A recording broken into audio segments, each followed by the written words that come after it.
नमस्कार, मैं हूं दीपाली राणा और आप देख रहे हैं सीएनबीसी आवाज स्पेशल। और आज के शो में हम बात करेंगे सोने पर, वो भी हर पर्सपेक्टिव से, फिर चाहे वो ज्वेलरी इंडस्ट्री हो, कंज्यूमर डिमांड हो या फिर सरकार की पॉलिसीज ही क्यों ना हो। और हाल ही की डेवलपमेंट की बात करें तो आरबीआई ने ज्वेलर्स को बड़ी राहत दी है और सेंट्रल बैंक ने ओटीसी रूट के जरिए आईएफएससी से हेजिंग को अप्रूवल दे दिया है। उधर अमेरिकी डॉलर, अमेरिकी बॉन्ड यील्ड्स में मजबूती देखने को मिली है और अमेरिका में मार्च में दरें ना घटने की उम्मीद से सोने पर दबाव बना हुआ है। देश में शादियों का सीजन भी चल रहा है, तो मौजूदा हालात को देखते हुए कैसी है सोने की मांग, क्या है ट्रेंड्स और कहां तक गिर सकते हैं दाम, इन सब पर हम बातचीत करेंगे। हमारे साथ मौजूद हैं चोलास हेरिटेज ज्वेलरी के founder Chola Patel, all India gem and jewellery domestic council के चेयरमैन संयम मेहरा, वमन हरी पेठे के पार्टनर आशीष पेठे और साथ ही बॉम्बे ज्वेलर्स एसोसिएशन के वीपी कुमार जैन हमारे साथ बने हुए हैं। आप सभी का स्वागत है इस शो में। और सबसे पहले तो सरकार जो कल आरबीआई ने डिसीजन लिया वो बहुत इंपॉर्टेंट ज्वेलरी इंडस्ट्री के लिए, यानी रेजिडेंट एंटिटीज अब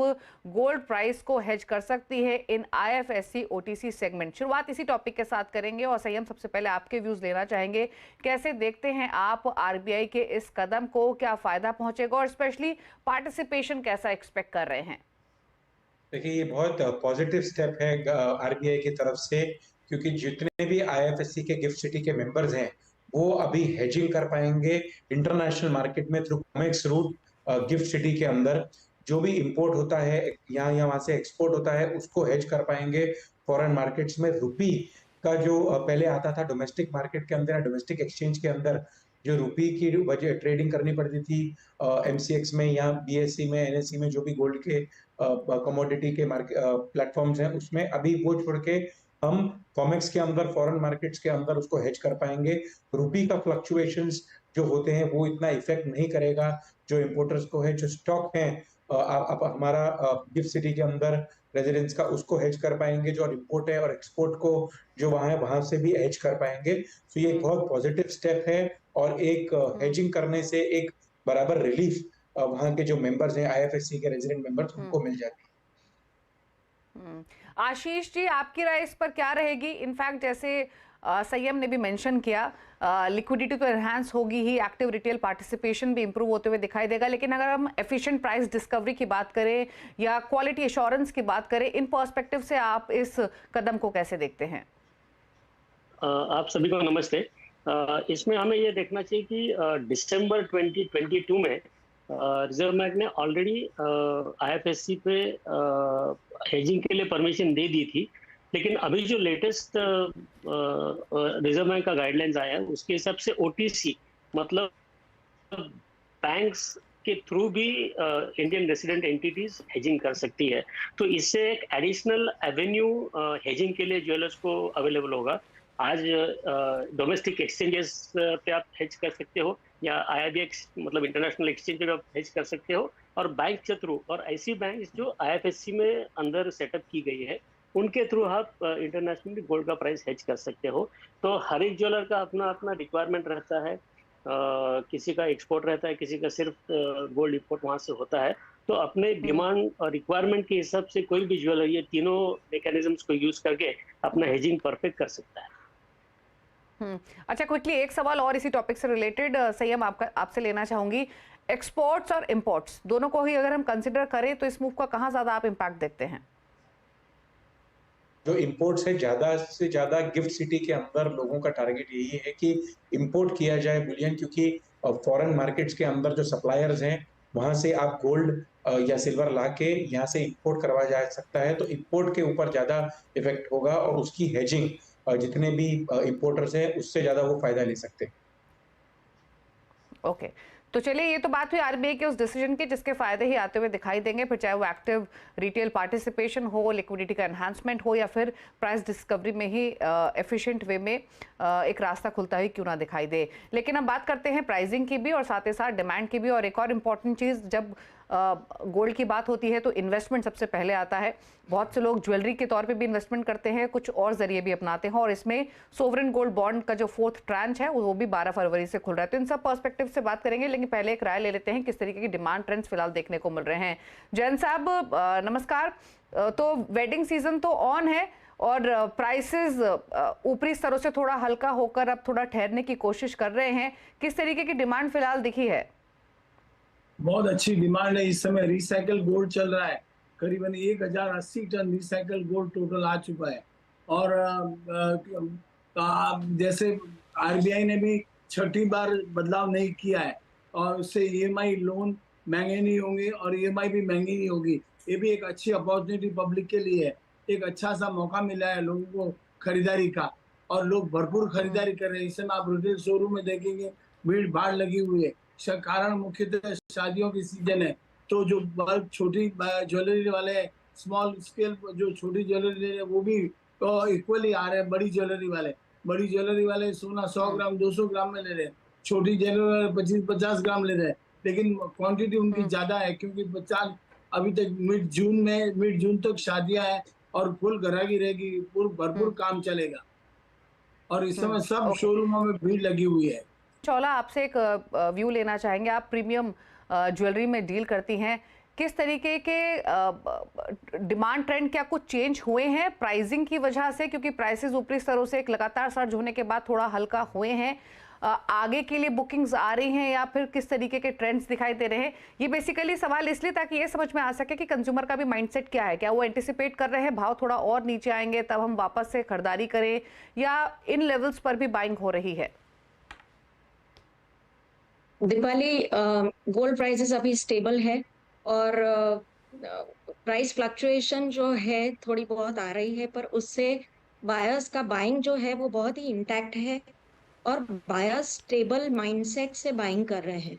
लग्जरी बाइंग भी अभी जो हो रही है ज्वेलरी में, वो अच्छी तरीके से हो रही है, और गोल्ड की डिमांड इस सीजन में बहुत ज्यादा रही है। एक्सपेक्टेड जो लिमिट्स है उससे भी ज्यादा गोल्ड की बाइंग और गोल्ड ज्वेलरी की बाइंग हो रही है। और ट्रेंड्स की बात करें तो अभी रियल स्टोन ज्वेलरी गोल्ड के साथ और पोल्की के साथ भी लोग बेहतरीन तरीके से पसंद कर रहे हैं और उसे बाय भी कर रहे हैं।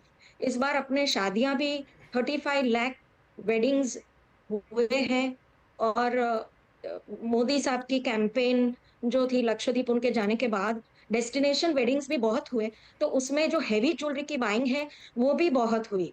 तो मैं समझती हूँ कि गोल्ड प्राइसेस की वजह से कहीं भी बायर्स का जो सेंटिमेंट है उसमें रुकावट नहीं आ रही है। बायर्स ऐसे सोच नहीं रहे हैं कि हम बाइंग कम करें। मुझे लग रहा है कि बायर्स का सेंटिमेंट ओपन हो गया है, गोल्ड को इन्वेस्टमेंट की तरह वो देख रहे हैं, और वो सोच रहे हैं कि अगर अभी बाइंग करते हैं तो गोल्ड प्राइसेस 2024 में 70,000 तक हिट करने का जो अनुमान है, उसी की वजह से भी उनको लग रहा है कि अभी बाइंग कर लेते हैं तो ऑनगोइंग वेडिंग सीजन में वो उनके काम ही आएगा।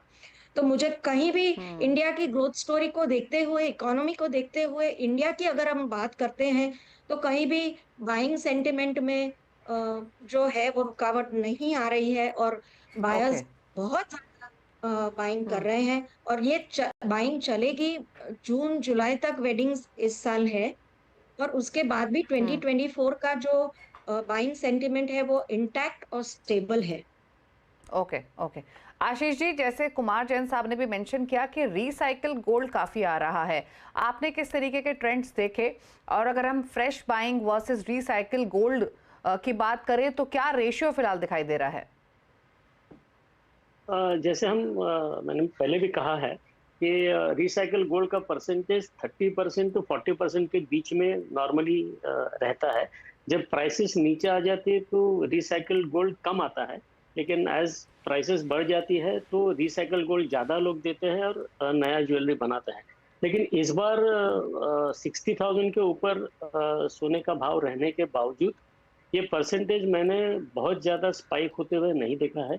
वो अभी भी 35% के रेंज में है, और लोगों को ऐसा लगता है कि अभी 60-62,000 के बीच में रेट्स है, ये नया बॉटम हुआ है, ऐसा जो एंड कंज्यूमर्स है उनके माइंड में भी आ गया है। क्योंकि जब कभी भी आपने 40,000 का प्राइस देखा तो 30,000 बाद में दिखा नहीं है, same for 50 and same for 60। तो कस्टमर के दिमाग में 60,000 हैज बिकम एक नया बेस उनके मन में आ गया है। तो 60-62 के रेंज में जब रेट रहता है तो नई ज्वेलरी या के लिए जो नया सोना है वही बाइंग करता है। तो रेगुलर रिसाइकल गोल्ड का मैं पैटर्न देख रहा हूँ, कोई ज्यादा एक्स्ट्रा रिसाइकल गोल्ड नहीं आते। संयम क्या रहा है आपकी प्राइसिंग को लेकर? इंटरेस्ट रेट का सिनेरियो हमारे सामने है। मार्च में रेट कट की पॉसिबिलिटी नहीं है, लेकिन थोड़े अब कहें कि ग्रीन शूट्स दिखना शुरू हुए हैं। ऐसे इंडिकेशंस मिल रहे हैं कि शायद मार्च नहीं तो मई जून में ये कट आ सकता है। कैसे देख रहे हैं आप फिलहाल इस पूरी ही रेट कट की सिचुएशन को? और गोल्ड, क्या आपको लगता है इस पूरे रेट कट के सिनेरियो को पूरा डिस्काउंट कर चुका है, इन्हीं लेवल्स के आसपास रहेगा? ओवरऑल क्या आउटलुक है प्राइसिंग को लेकर? देखिए, गोल्ड रेट्स अभी जैसे $2047 हैं इंटरनेशनल मार्केट में और 62,400 करीब एमसीएक्स है। तो अभी जैसे पहले भी फेड ने बोला था कि 5 रेट कट्स करेंगे, $5.25 के फेड के रेट्स थे, परसेंटेज के रेट्स थे, वो 4% तक आने की संभावना थी। लेकिन जो भी फेड बोलता है कि जरूरी नहीं है पिछले साल जो उसने बोला ये साल वो करेगा। मार्केट एंटिसिपेट कर रही है कि 3 रेट कट से ऊपर नहीं होंगे, जिसके वजह से प्राइस जो है जिस लेवल से ऊपर स्पीड से जाना चाहिए था 62,400 का 63, 64 तक वो नहीं गया। आने वाले मार्च के अंदर मुझे लगता है कि जो प्राइसेस है वो 1970 टू $1980 तक नीचे आ जाएगा। कॉमेक्स के अंदर और गोल्ड के अंदर भी 1,500 से 2,000 रुपए की और मंदी आएगी। अप्रैल के बाद जो रेट्स है वो वापस बढ़ना चालू हो जाएंगे। जो शादी का सीजन है, जो बाइंग है वो भी अच्छी है। 14 जनवरी से बाइंग अच्छी चालू हो गई है। 14 जनवरी तक जो श्राद्ध का टाइम था, जब लोग बाइंग नहीं करते थे तभी उन्होंने बाइंग नहीं की, लेकिन जब पोंगल आ गया, मकर संक्रांति आ गया, उसके बाद अच्छी बाइंग चालू हो गई है। हेवी ज्वेलरी भी अच्छी बिक रही है। जो मिलेनियल्स है वो लाइट ज्वेलरी भी अच्छी खरीद रहे हैं। बीच-बीच में जो इंटरनेशनल के सिनेरियो के अंदर जियोपॉलिटिकल टेंशंस आती हैं, उसको देखते हुए कभी यूएस की, ईरान की, इराक की, तब ये टेंशंस को देखते हुए हल्का स्पाइक बीच-बीच में आता है। लेकिन ये जो बराबर तेजी का रुख है ये अप्रैल से बनेगा। अभी मार्च के अंदर एक बार मुझे लगता है कि $50 से $70 की मंदी आ सकती है, यानी कि 1,500 रुपए तक की मंदी आ सकती है मार्च के अंदर। रुक रहे हैं एक ब्रेक के लिए, जल्द वापस आते हैं छोटे से ब्रेक के बाद। आपका स्वागत है। आप देख रहे हैं सीबीसी आवाज स्पेशल। हमारे साथ संयम मेहरा, आशीष पेठे, कुमार जैन और चौला पटेल बनी हुई हैं और गोल्ड से रिलेटेड हम जानने की कोशिश कर रहे हैं। प्राइसिंग, इन्वेस्टमेंट, साथ ही डिमांड के किस तरीके के सिनेरियो बना हुआ है। लेकिन जैन साहब, अब आपसे जानना चाहेंगे, आपने बताया रिसाइकिल गोल्ड काफ़ी आ रहा है, लेकिन एक चीज़ समझना चाहेंगे, फिलहाल जो भी बिक्री आप कर रहे हैं उसमें फिलहाल की खरीदारी का कितना कॉन्स्टिट्यूशन है? क्या थोड़ा बहुत कॉन्स्टिट्यूशन आगे की बुकिंग्स का भी है? इन द सेंस कि क्या कंज्यूमर्स करंट प्राइस लॉक करते हुए आगे की बुकिंग्स दे रहे हैं क्या? बिल्कुल आगे की बुकिंग भी ले रहे हैं। उसका कारण है आगे 2 से 3 हजार तक की तेजी जाएगी, जिसके कई कारण बने हुए हैं। पूरे वर्ल्ड में 85 कंट्रीज का इलेक्शन है और यहाँ शादियों की भरमार है। 50, जैसे कि चौटाला ने कहा 35 से 40 लाख शादियां। अब पहले आर्टिकल आया था कुछ 60 लाख शादियां है। वो जून जुलाई तक शादियां चलेगी। इसके लिए डिमांड रहेगी, दोनों डिमांड इक्वल डिमांड रहेगी। और बड़ी आइटम में भी बड़े बड़े सेट भी बिकेंगे और छोटी ज्वेलरी भी बाइंग है। तो हिंदुस्तान में सबकी बाइंग हो रही है और फुल फ्लैश बाइंग हो रही है। और खरीदारी का लोग इन्वेस्टमेंट के माइंड में भी सेट होगा कि भाई सोना आगे तेज जाएगा। मेरा अंदाज से, अनुमान से 2-3 हजार तेज जाएगा, लेकिन कहीं ज्यादा तेज जाए। लोग 70,000 एस्टिमेट कर रहे हैं। तो इसकी वजह से, तेजी की वजह से लोगों की खरीदारी भरपूर हो रही है। जो सोना बाई करने के लिए आते हैं, सेट लेने के लिए आते हैं, 100 ग्राम की जगह 125-150 ग्राम लेते हैं, ऊपर का पैसा कैश दे देते हैं या चेक या ट्रांजैक्शन से बैंक पेमेंट करते हैं। तो इस तरह से खरीदारी हो रही है और शादियों की फुल भरमार है, एकदम शादियां हैं। तो इसकी वजह से सब लोग मेंटली प्रिपेयर्ड होके आते हैं और ये भाव 60,000 का एक लेवल लोगों ने देख लिया है। अब इसके ऊपर लोग दिमाग में बिठा के रखे कि भाई ज्यादा तेज नहीं हो जाए सोना। इसकी वजह से ज्यादा खरीदारी करी। बुकिंग भी आ रही है। जो बड़े बड़े सेट, जो बड़ी बाइंग करते हैं, उन बुकिंग करते हैं, 100 ग्राम सेट की बुकिंग करते हैं। बड़े और भी बड़े बड़े यहाँ पे हमारे यहाँ पे मारवाड़ी ट्रेंड है, जिसका पूरा सेट होता है। वो बड़े सेट होता है, उसके हाथ पान होते हैं, कमर का कंदोरा होता है, माथे की बिंदिया होती है। इस तरह से बड़ा सेट होता है। वो सेट करीबन 400 ग्राम के लेवल में जाता है। तो इतनी बड़ी खरीदारी हो रही है और ये हर कस्टमर बाय कर रहा है इस समय। चौला, आपने कहा कि in fact premium is the new trend जो हमने पिछले 2-3 सालों में इमर्ज होते हुए देखा है। ना ही सिर्फ वो प्रीमियम ज्वेलरी, बल्कि प्रीमियम कपड़े, प्रीमियम कार, सबकी काफी ग्रोथ आते हुए दिखी है। अब आपने कहा कि बाइंग में कोई कमी नहीं है, प्राइसेस लोगों को कहीं ना कहीं लग रहा है कि आगे और बढ़ जाएंगे, अभी ले लेना चाहिए। अगर हम पिछले साल से तुलना करें और अब तक जिस तरीके की बिक्री हुई है या जिस तरीके की बुकिंग्स आ रही हैं, क्या परसेंटेज ग्रोथ आप देख रही हैं अपने एक्सपीरियंस से इस वेडिंग सीजन में? आई थिंक 8 to 10% ग्रोथ दिख रहा है लास्ट सीजन के कंपैरिजन में इस साल दीपाली। और बाइंग जो है वो लग्जरी सेक्टर में, लग्जरी गोल्ड ज्वेलरी सेक्टर में शिफ्ट हो रही है। जो बड़ी बड़ी जो बड़े बड़े सेट्स हैं वो जो बड़े बड़े सेट्स हैं वो भी लोग पसंद कर रहे हैं और उसकी बाइंग हो रही है। मीडियम और स्मॉल सेट्स की भी बाइंग हो रही है। पर अगर luxury okay. Sector of jewellery की बात करते हैं तो लग्जरी सेक्टर में 8 to 10% की बढ़ोतरी देखी गई है। और people of India shifting towards luxury gold jewellery buying. जैसे डिजाइनर ओके। कपड़े ले रहे हैं अभी सारी वेडिंग्स में, तो उसके हिसाब से ज्वेलरी सेक्टर में भी designer wear jewellery, design jewellery की भी डिमांड बहुत ज्यादा बढ़ रही है। तो coloured stone jewellery, expensive emeralds, tourmalines और रूबीज लगा के पोल्की के साथ जो ज्वेलरी लग्जरी सेक्टर में केटर की जा रही है, उसकी डिमांड अभी बहुत ज्यादा है। और लास्ट ईयर के कंपैरिजन में एक ट्रेंड ओके। में बहुत चेंज दिख रहा है। बायर्स जो इंडिया के हैं वो ग्लोबल ट्रेंड की तरफ भी जा रहे हैं। नो लॉकर ज्वेलरी और वर्सेटिलिटी ज्वेलरी में देखने को मिल रही है और बायर्स उसे बहुत ही ओके। पसंद कर रहे हैं।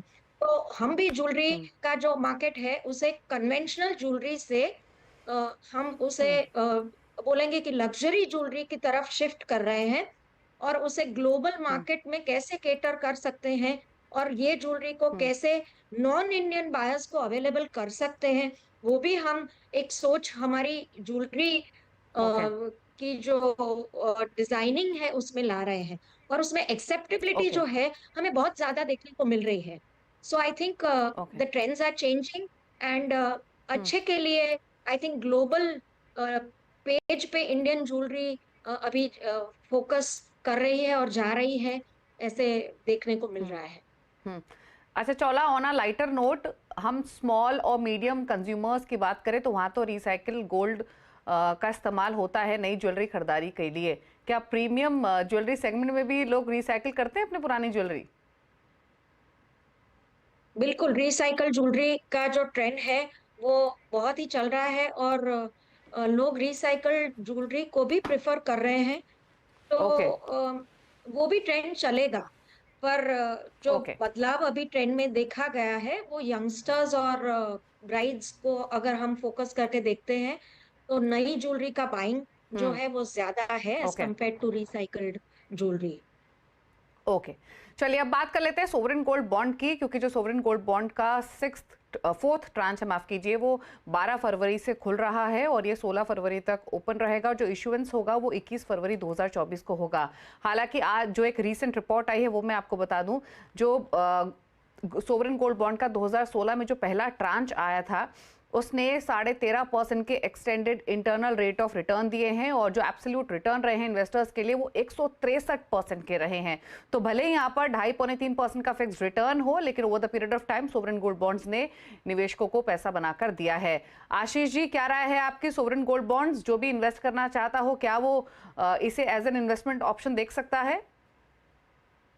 Yes, I agree. Yeah, sovereign gold bond has been one of the best investment vehicle जिसको सोने में पैसा डालना है। जैसे बहुत सारे विकल्प होते हैं, फिजिकल गोल्ड ले सकते हैं, डिजिटल गोल्ड ले सकते हैं, गोल्ड बॉन्ड ले सकते हैं। उसी से आई थिंक ये sovereign gold bond is one of the best. आपको इंटरेस्ट भी मिलता है, टैक्स बेनिफिट भी मिलता है if you are there for the long term. लेकिन ये हमें देखना पड़ेगा कि ये जनरली हाई नेटवर्थ इंडिविजुअल्स और जो फाइनेंशियली लिटरेट कंज्यूमर्स है उनके लिए ही ये ज़्यादा फेवरेबल देखा गया है। लोअर डाउन द पिरामिड अभी तक लोगों ने इसको इतना फेवरेबली देखा नहीं है और इन्वेस्ट नहीं किया है, because this has to be invested only on the exchange. Okay, Sanyam समय की कमी है, इसलिए बहुत संक्षेप में आपका कोई कमेंट, सोवरेन गोल्ड बॉन्ड का जो नया ट्रांच ओपन हो रहा है, इन्वेस्ट करें? इन्वेस्ट करना चाहिए। 2.5% इसके अंदर इंटरेस्ट मिलता है। 12.9% 2019 से एवरी ईयर हमको मिलते आ रहा है, और 1 ग्राम तक भी से भी लिया जा सकता है। एनएससी, बीएससी, एसएच, सीएल, सीसीआईएल सबसे आप खरीद सकते हैं, और मुझे लगता है ये अच्छा ऑप्शन है। आगे जाके टैक्स बेनिफिट मिलेगा। 8 इयर्स का इसके अंदर लॉक इन है। 5 इयर्स के बाद इसके अंदर आप फिर से एक्सचेंज करा सकते हैं उसके अंदर। तो मुझे लगता है अगर 12 से लेके 16 फरवरी को जितने भी इसका बाइंग की ऑप्शन आएगी, कंज्यूमर्स को इसको एसआईपी सिस्टमैटिक तरीके से बाइंग करनी चाहिए इसके अंदर, और टेंजिबल गोल्ड के अंदर भी बाइंग करनी चाहिए। ओके, तो ये it's a good option. Okay, शुक्रिया हमारे सही मेहमानों का, आशीष, संयम, कुमार जैन साहब और साथ ही चौला शो में आने के लिए और हर पर्सपेक्टिव से राय रखने के लिए। Thank you so much. इसी के साथ स्पेशल शो में इतना ही। नमस्कार।